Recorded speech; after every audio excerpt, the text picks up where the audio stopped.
On a broadcast tonight, in a summit with President Park Geun-hye, Chinese leader Xi Jinping promises to step up efforts to denuclearize North Korea and support Seoul's plan to build up trust with Pyongyang.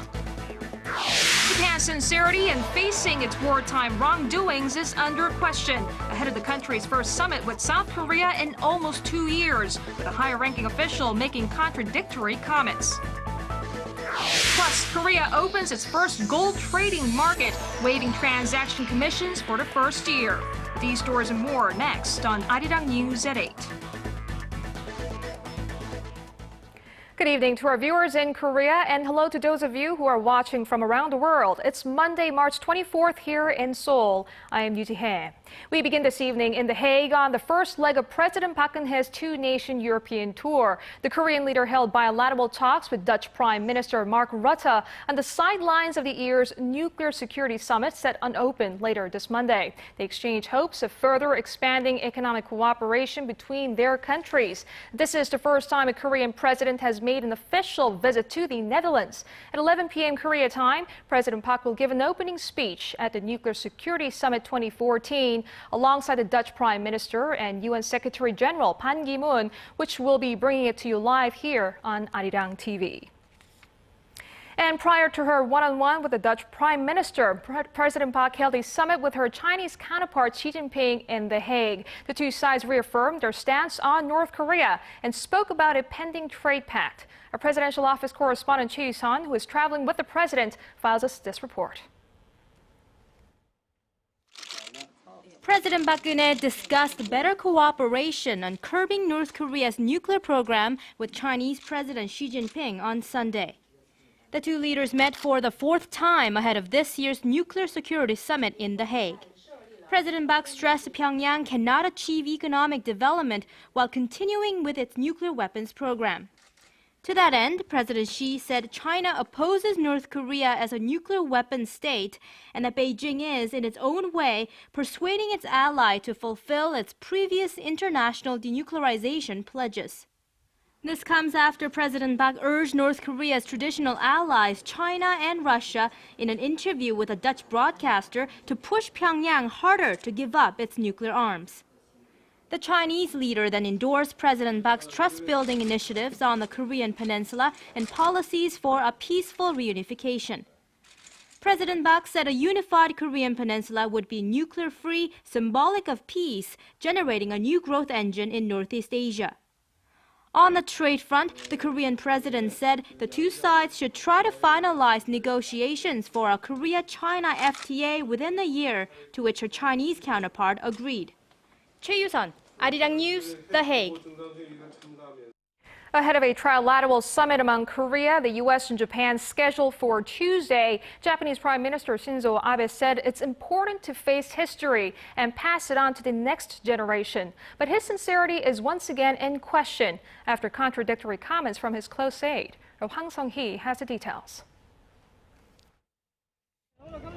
Visiting the Anne Frank House Museum in Amsterdam on Sunday, Japanese Prime Minister Shinzo Abe stressed the importance of preserving history for the next generation. We would like to face the historical facts in a humble manner, but also we'd like to pass on the lessons and the facts of history to the next generation. The Anne Frank House is where the German-born Jewish girl kept a diary of her life in hiding before she died in a Nazi concentration camp. Abe's visit to one of the best-known memorials to the victims of the Holocaust is being seen as a diplomatic move ahead of his first official meeting with his South Korean counterpart.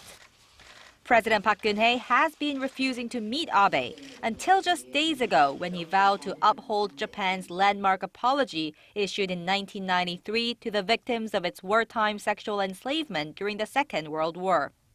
South Korea, Japan, and the United States will meet for a trilateral summit on the sidelines of the Nuclear Security Summit, which Tokyo hopes will serve as an occasion to thaw relations with Seoul. Since it will be my first official meeting with President Park, I hope it will be our first step towards building a future-oriented bilateral relations. But a comment made by Abe's special advisor, Koichi Hagiuda, on Sunday is once again raising eyebrows about Japan's sincerity. referring to a recent row between Japan and Korea over a reported plan to revise the 1993 apology. Hague stressed Abe did not deny the possibility of issuing a new statement over the matter. He said Tokyo should consider issuing a new political statement on the so-called comfort women issue if fresh findings emerge while the government verifies how the apology was prepared. South Korea's foreign ministry said it was inappropriate for a high-level Japanese official to deny the recent pledges made by Abe and urged Tokyo to reaffirm its stance. 황성희, 아리랑 뉴스. It seems Japan will need to come up with a better defense for its wartime sexual enslavement of women. It has said there were no crimes committed, that it was legitimate prostitution, but a rare set of documents from China released on Monday say otherwise. Our Son Jung-in reports. China's Jilin Provincial Archives has released a letter written by a Japanese citizen who lived in China in 1941. It says that some 20 Korean women were forced at the time to serve at a comfort station in the Japanese army compound stationed in northern China. A separate Japanese document written by the Japanese military police in Nanjing described 36 Korean women at a military brothel during World War II as special comfort women, which indicates that they were coerced into sexual servitude. These and 23 other documents were released by the Chinese Archives Administration through Korean media on Monday. Local experts say the set of rare evidence is more proof that Japan forcefully mobilized Korean females as comfort women under the 1938 National Mobilization Law. The Korean government has pressed Japan for decades to make a formal apology and provide compensation to the wartime victims, but Japan has refused. Historians say up to 200,000 women from Korea, China, and other Asian nations were coerced into sexual servitude at Japanese brothels during the war. Son Jung-in, Arirang News. If all goes according to plan, Korea will ink a deal to purchase 40 F-35A fighter jets from Washington later this year. They'll be going through the so-called foreign military sales process, which could save the government hundreds of millions of dollars. Our Defense Ministry correspondent Kim Hyun-bin has more. Korea has announced plans to buy 40 F-35A fifth-generation fighter jets from Lockheed Martin later this year. The Defense Acquisition Program Administration said Monday that will go through the U.S. government's foreign military sales process and complete negotiations with Washington over prices and conditions in the third quarter. The FMS process gives a foreign country the ability to pay the amount specified set by the U.S. government at the time of delivery, not when the contract is signed. Korea's total budget for the fighter jet project is approximately 7.4 trillion won, or roughly $6.8 billion US. A recent assessment by Lockheed Martin suggested that the price for one F-35A could drop to $80 million by 2019, when production is in full swing. It said that could eventually mean lower prices for international buyers, including Korea. The DAPA said it will monitor the development of the F-35, which has not been tested on the battlefield yet, and whether it fits with all of Korea's military requirements. With an eye on North Korea, the DAPA also approved a plan to purchase an unspecified number of RQ-4 Global Hawk unmanned aerial surveillance vehicles through FMS. The high-altitude, long-endurance unmanned aerial vehicle can operate in all-weather conditions and distinguish an object as small as 0.3 meters in size, while carrying 1,400 kilograms of internal payload. Experts say the state-of-the-art spy plane fits well with South Korea's missile defense system called the Kill Chain, which is designed to detect impending missile attacks and launch preemptive strikes. Kim Hyun-bin, Arirang News.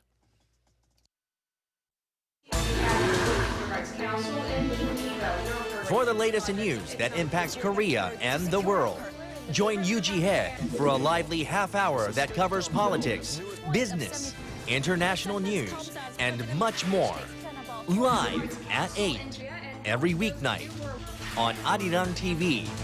Move aimed at fostering startups is part of the government's 3-year economic innovation plan. In the wake of massive data leaks in recent months, insurance companies here in Korea are coming up with ways to better cater to customers who have had their personal information compromised. Starting this week, it'll be easier for some affected individuals to receive damages for losses. Our Kwon So-ah tells us more. Victims of financial fraud caused by hacking or phishing scams will be better compensated in the near future. 5 major insurance companies announced this Monday that they will introduce reforms to compensation measures so that their customers can receive compensation for damages more easily and more quickly. Hyundai Marine and Fire Insurance, Samsung Fire and Marine Insurance, and Dongbu Insurance will be some of the first to come out with the new insurance products this week. After assessing the move, smaller firms are expected to join in as well. Up until now, individuals have only been eligible to receive compensation when financial firms were found to be responsible for fraud or a leak.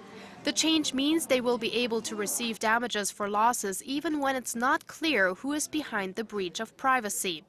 It comes as concerns are growing about personal data protection. Millions of Koreans have been affected by data leaks in recent months.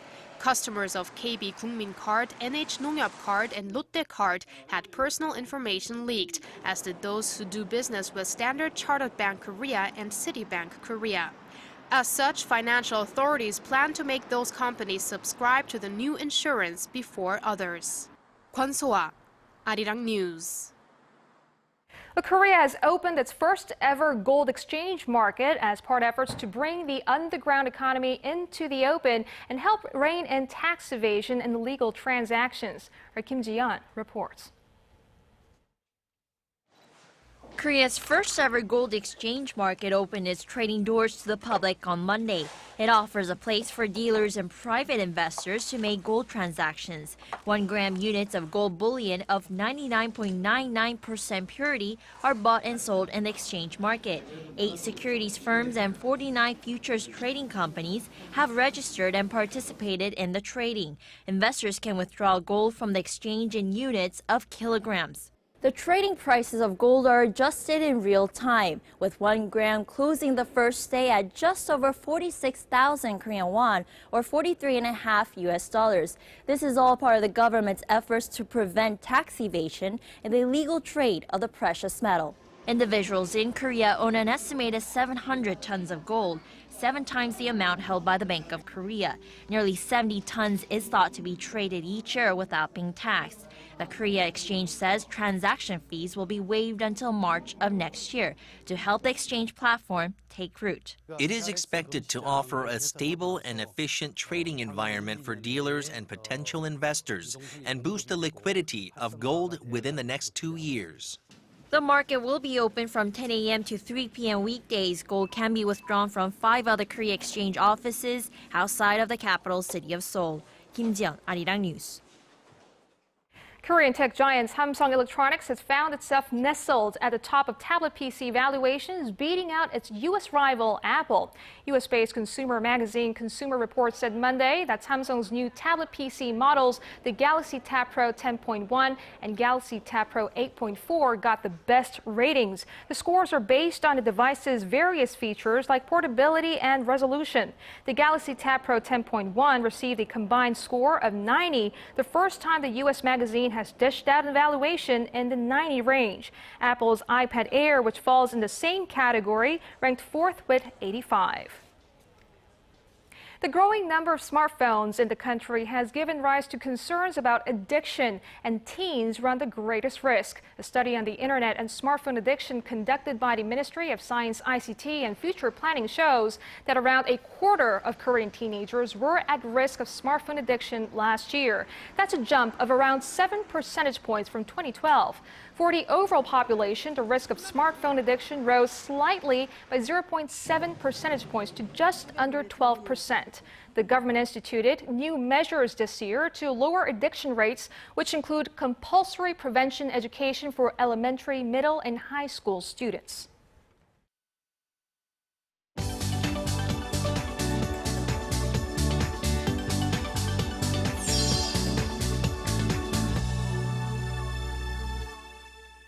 Let's get the latest on the top stories on the global front, from the possible sighting of debris from that missing Malaysian airliner to new revelations from the Edward Snowden leaks. We go live to our Paul Lee at the News Center. Paul, let's start with what could be another lead in the search for the missing plane. Give us the details. Well, Australian planes have reportedly spotted two objects in the southern Indian Ocean, supporting earlier sightings by a Chinese plane in roughly the same area. The latest breakthrough in the search for the missing Boeing 777 came from new data from a French satellite which showed potential debris in the remote seas southwest of Australia. France's foreign ministry said radar echoes had picked up several objects about 2,300 kilometers from Perth. Australian Prime Minister Tony Abbott said a naval ship was being sent to investigate these new sightings, with a U.S. Navy Poseidon and Japanese Orion vessel also en route. Malaysian authorities are saying that the area could be reached within the next few hours or by tomorrow morning at the latest. All right, shifting to the latest developments in Ukraine, one of NATO's top commanders have warned that Russian forces are gathering at the border with eastern Ukraine. Paul, is this merely a show of force or signs of an imminent invasion? Well, NATO's supreme allied commander in Europe, General Philip Breedlove, is strongly hinting at the latter. Speaking in Brussels on Sunday, Breedlove said the massive Russian military force is very, very sizable and very, very ready, and could even pose a threat to Moldova on the other side of the country.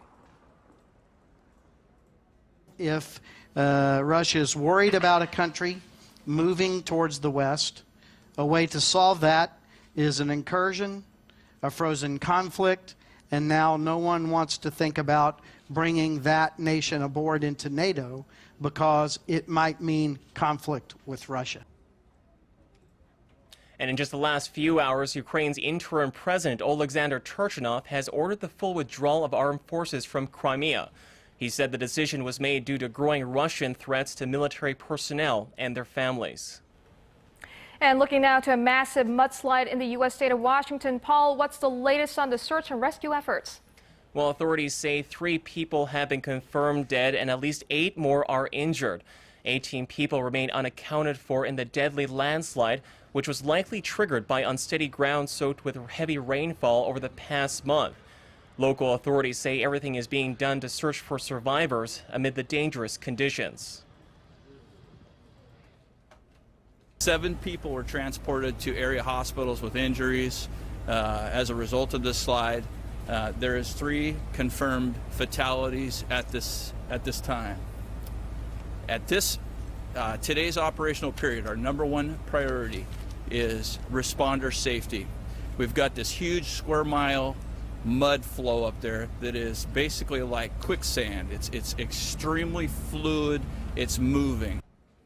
The slide happened along State Route 530 near Oso, Washington, close to the Canadian border. And finally, let's turn to the newest revelations surrounding the U.S. spy agency. It looks like Edward Snowden has done it again.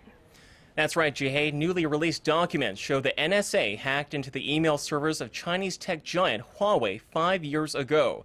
The German weekly Der Spiegel cites classified documents leaked by the former intelligence contractor Edward Snowden in their report. It says the National Security Agency targeted and gained access to Huawei's client lists and email archives in early 2009. Concerns were growing at the time in Washington that the telecommunications equipment manufacturer was a threat to U.S. national security. The latest reports reveal that the U.S. spy agency even targeted Chinese officials, including former President Hu Jintao. Jihei? All right, Paul, thank you very much for that update. We'll see you back in about 2 hours. And back here in the country, a special exhibition opened on Monday in central Seoul to mark the 500th anniversary of one of the most influential political works in the world, The Prince by Niccolo Machiavelli. The National Library of Korea and the Italian Embassy in Korea are co-hosting the special exhibition to celebrate the 130th anniversary of diplomatic ties between Korea and Italy, which date back to 1884. The exhibition features original text and letters, first editions of his work, The Prince, and other items from the 15th and 16th century Italian Renaissance era, during which he lived and worked as a diplomat and philosopher. I would like them to feel what Renaissance is. Renaissance has been a great creation for mankind. It's a product of Italy. I'm very proud about it. So they capacity of creating the independence of man, it has been a great gift that we should cherish every day. The exhibition continues through April 20th at the Digital Library of the National Library of Korea.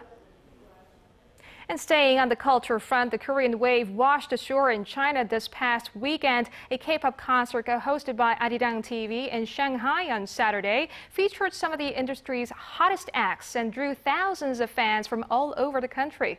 And our Yudian reports the concert is just the first of many to come. K-pop fans in China filled this 18,000-seat stadium on Saturday for the Simply K-pop Tour 2014 in Shanghai. The concert was organized by Arirang TV, Korea's only global television network, and Chinese satellite broadcaster Dragon TV, which reaches 1 billion viewers in China. I prepared flowers for G-Dragon to cheer him up for the concert. I've been his fan for 6 years, and I hope he will visit China more often. Some diehard fans didn't even give a second thought to traveling by car over 10 hours to the venue. I drove all the way from Shandong. I've been waiting for 2 months for this concert. I'm a big fan of crayon pop, so I decided to wear this helmet to the concert. This is just a small glimpse into the K-pop craze that's been rapidly expanding in China in recent years, and fans didn't miss out on the chance to see their favorite acts in person. A total of 12 artists, including Big Bang's G-Dragon and Taeyang, are all here at the Mercedes-Benz Arena for the spectacular 3-hour concert. And this concert is the first of many more to come. Along with Arirang TV and Dragon TV, the concert was hosted by entertainment management agencies Intercrew based in Korea and JY Entertainment in China.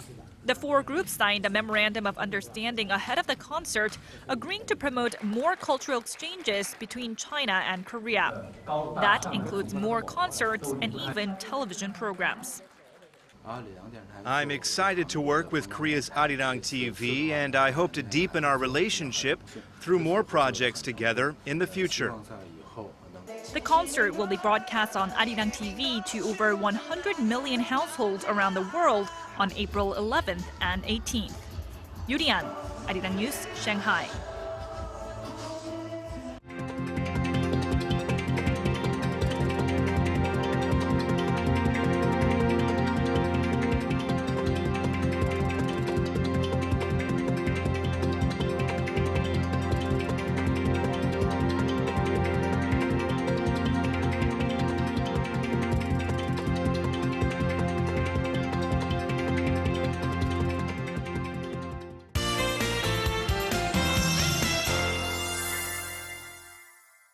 And time to get an update on weather with our Kim Bo-kyung at the Weather Center. Now, Bo-kyung, I hear showers are on the way? That's right. Spring showers are forecast in most parts of the country starting tomorrow morning and may continue through Wednesday morning in some regions. Taking a look at the current conditions, the central regions are under the influence of a low pressure trough, which is why we're seeing cloudy skies across the map. This round of showers will begin in Jeju tomorrow morning and spread to the southern regions by tomorrow afternoon and reach the central regions tomorrow evening. Over 80 millimeters of rain may fall on the mountains of Jeju, which is more precipitation than an average range. Also, the Gyeongsang-Namdo and both Jeollado provinces are forecast to get between 10 to 40 millimeters of precipitation. Other than that, a dry weather warning has been issued in Gangwon-do province, where humidity levels are down to the mid to high teens.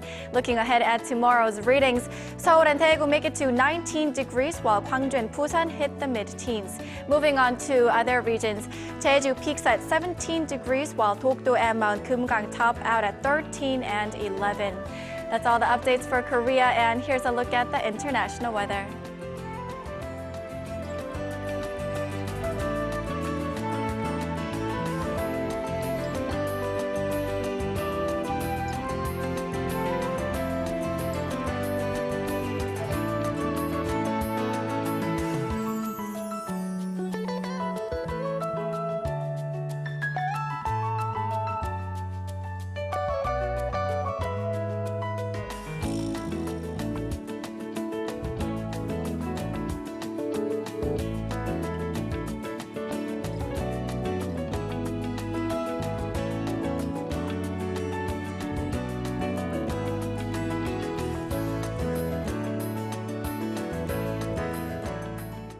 And that brings us to the end of our newscast. I'm Yoo Ji-hye in Seoul. I'll be back with more news updates on our primetime news at 10 p.m. Korea time. See you then.